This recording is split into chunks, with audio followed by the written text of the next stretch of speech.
reasonably, we talked to the sheriff's office. We only have a third of the investigation. They probably have half of that because we were just tendered. So I think first or second week of February is when we will be, there's still hundreds of interviews to do. I'm not gonna be able to do that. I'm gonna have to go. I can do.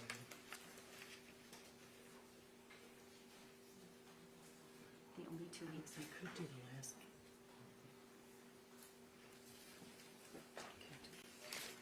so the only I 2, could do the last week of January.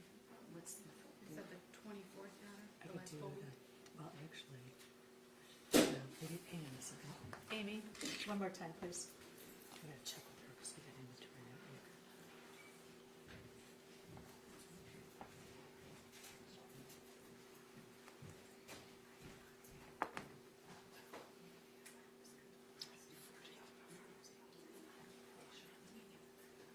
January? Yes. Okay, that's fine. That's fine. Okay. I can do like the 26th or the 27th. So the Why are you guys 15th, shaking your head now? because I just talked with the week, the 15th through the 30th, we cannot conduct the exam Why not? because of plans on our team, and we cannot do it those days. I'm sorry. I We didn't- cannot do it those days. We have blocked time off, and I don't want to put that on the record for the security and safety of my team. I'm gonna have to look again because I'll have to address this in a minute. I'll go ahead and call this.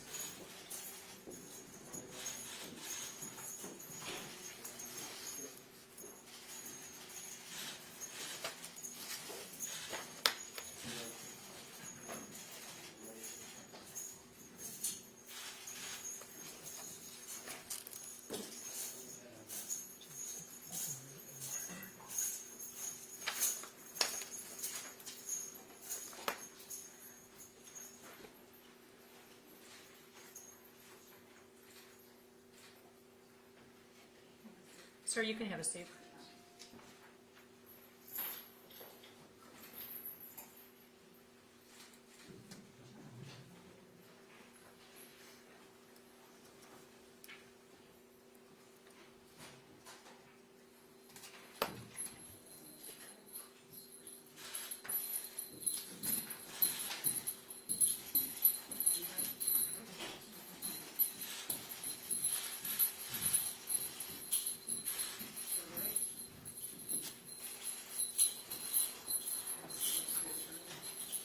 Okay, calling docket number 21006-652, People versus Jennifer Crumbley, and docket number 21006-651, People versus James Crumbley. Please put appearances on the record, starting with the prosecuting attorney.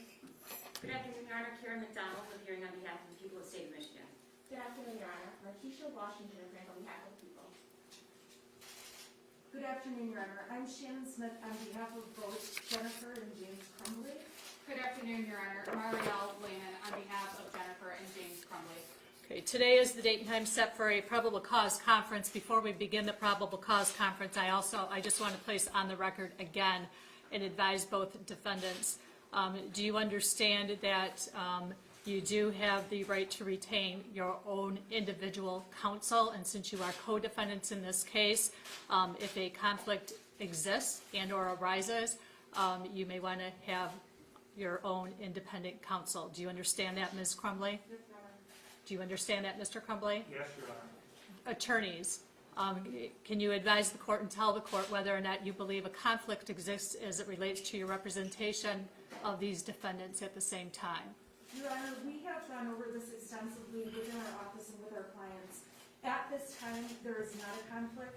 We have addressed if a potential conflict, how that could arise. We don't anticipate that's going to happen. We have actually executed a written waiver of any potential conflict with our clients. We have gone over it over and over, repeatedly. Okay, and you both understand it's your obligation to advise the court at any point in time during the course of these proceedings, including not just the preliminary examination, but up in the circuit court if it goes to that point, of any conflict at the point that you recognize that one exists. Do you understand that? We absolutely do. Thank you. Okay, and knowing all that, I'm sorry, go ahead, Maureen. I said we do, Your Honor. Ms. Crumbley, and knowing all that, do you still want to proceed today with these attorneys? Yes, Your Honor. Mr. Crumbley, do you want to still proceed today with these attorneys? Yes, Your Honor. Okay. All right, let's go ahead and as far as the probable cause conference is concerned, go ahead. Do you have any resolution on this case? May I remove my mask to speak, Your Honor? Go ahead. I'm Karen McDonald on behalf of the people. Your Honor, as you are no doubt aware, on November 30th, 2021, in Oxford High School, 4 children were murdered, 6 children and 1 teacher were shot. Hundreds of others were terrorized. Approximately 300 officers responded to the area, including representatives from at least 26 agencies. At least 11 fire departments responded. The volume of discovery in this case is staggering. It includes a tremendous number of police reports, digital evidence, photographs, search warrant returns, ATF reports, FBI reports, witness statements, and recorded interviews. This case is unprecedented in Oakland County and perhaps the state. It is unlike any other case, and given that we submit that the typical protocols for discovery and the normal timeframes for a preliminary examination will not allow adequate time for the prosecution or the defense, for that matter, to adequately prepare.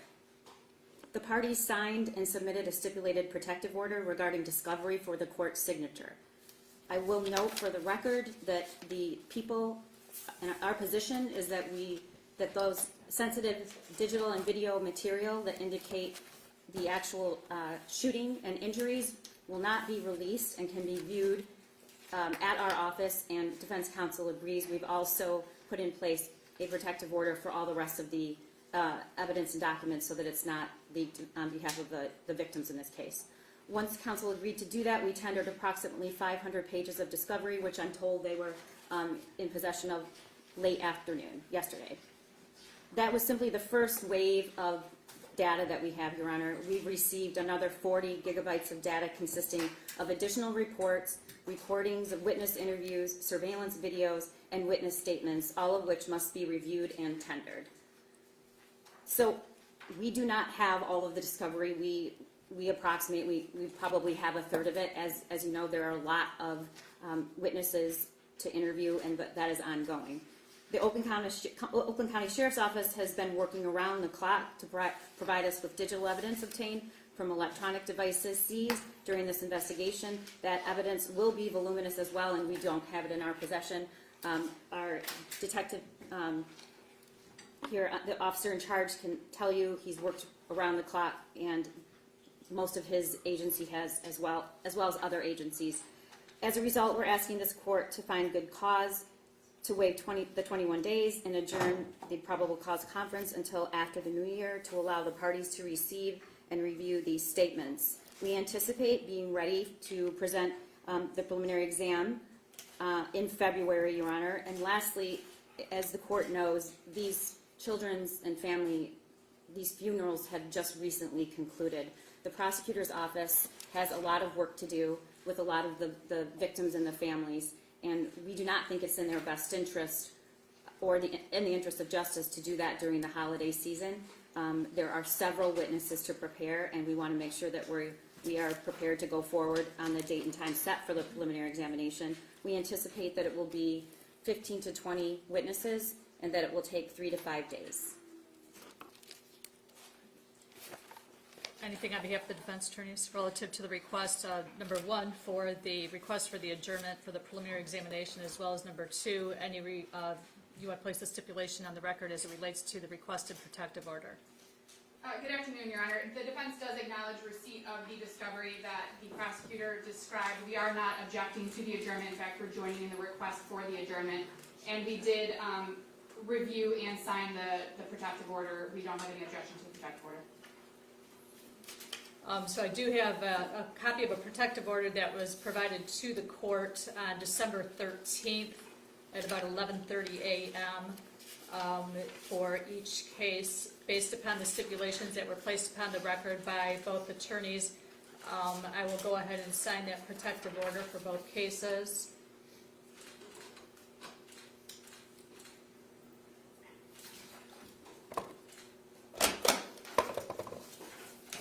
As far as the request for the adjournment is concerned, can I have both the defense attorneys and the prosecutor approach the bench?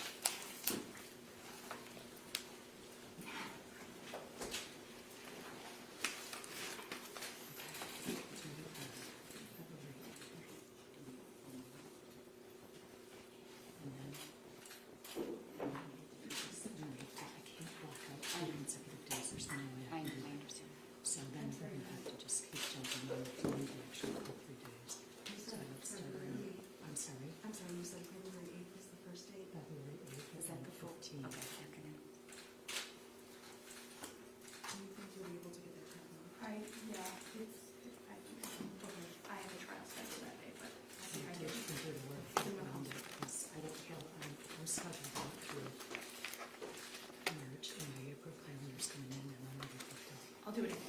So I have to move Adjournment. That's my only exam afternoon that day, so he always comes in. I now have to slot them in different places. Are you going to give us other dates for the date? Are we going to That's decide? all. Are you going to give us other dates today? Or is it things? I'll give you these Oh, dates. gotcha. So just the 8th and Pardon me? I'm sorry, just the 8th for now. The 8th is the preliminary examination. We have additional dates. Yeah. Let's wait and see how it goes. Okay. And then on the 8th, it's going to be all day. Just, I'm sorry. Wait, thank you, Judge. Sorry. Thank you. And then I'm not gonna block off my calendar and then find out, all the days, and now I've pushed all these cases elsewhere. Okay, Okay. thank you. No, one more thing. Do you need another PCP day or not? I don't You think. guys can continue to talk, you don't need Yeah, anything. right. No, and we're doing it. We have been in They've been also talking about so. Yeah. Right. Okay, after discussions with all counsel at the bench relative to the preliminary examination, which by the way is currently scheduled for the 22nd of December, there has been a request for an adjournment. Both parties are stipulating, or have agreed to that request. I do need to place the waiver on the record. Mr. Crumbley, is he ready? Mr. Crumbley, do you understand that you do have a right to a preliminary examination within 14 to 21 days of the date of the arraignment? And that if I grant the request for the adjournment of the preliminary examination, you will not have it during that period of time? Do you understand that? Yes, I do, Your And Honor. are you willing to waive that right at this time? Yes, I do, Your Honor. And Ms. Crumbley, do you also understand that you do have a right to a preliminary examination within 14 to 21 days of the date of the arraignment, and that if I grant the request for the adjournment, you will not have your preliminary examination within that period of time? Do you understand that right? Yes, sir. And are you willing to waive that right? Yes, sir.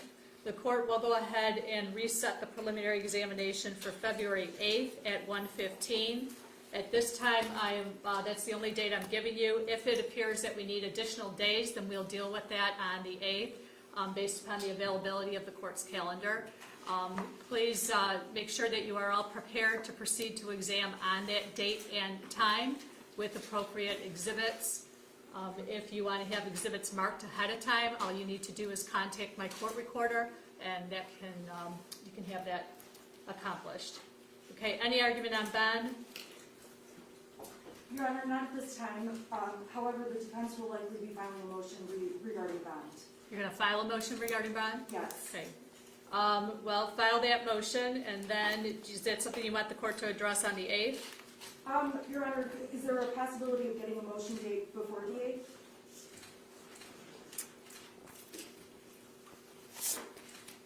Are you doing one for sure? Yes. Are you definitely Yeah, filing a written we motion? just need to get a little bit more of the discovery, but yes.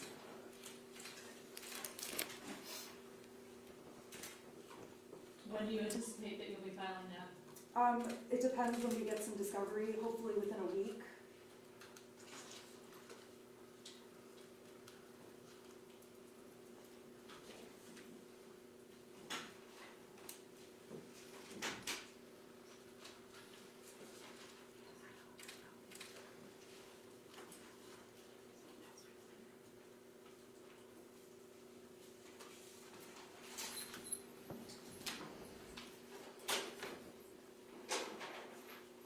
Okay, hang on a minute, I gotta check my calendar and see where I go.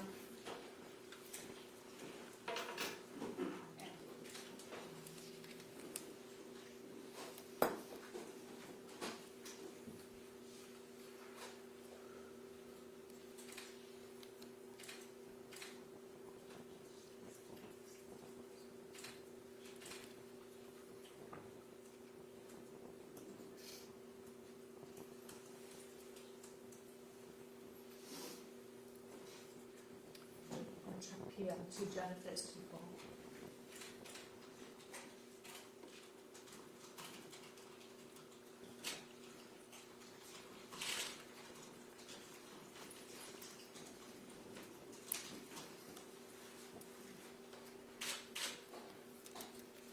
To January 7th at 1:15. If you file the motion, make sure you comply with the Michigan court rules in terms of filing the motion and providing the judge's copy. If there's a response, then the prosecutor must also comply with the court rules in terms of filing the response. Okay, anything else? No, thank you, Your Honor. No, Your Honor. Okay, we're adjourned.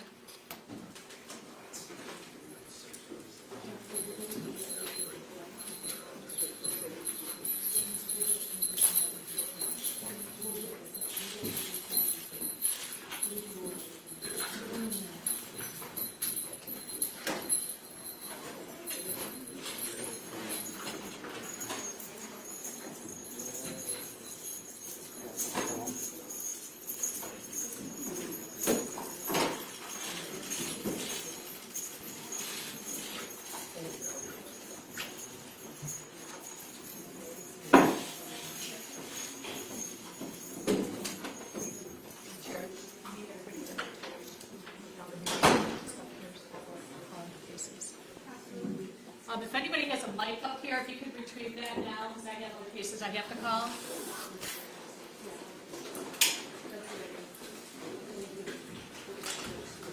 Thanks, Judge.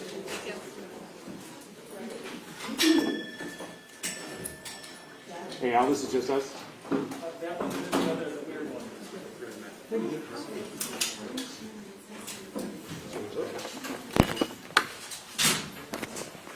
Thanks, Judge. Thank you, Judge. Okay, over here. To your left.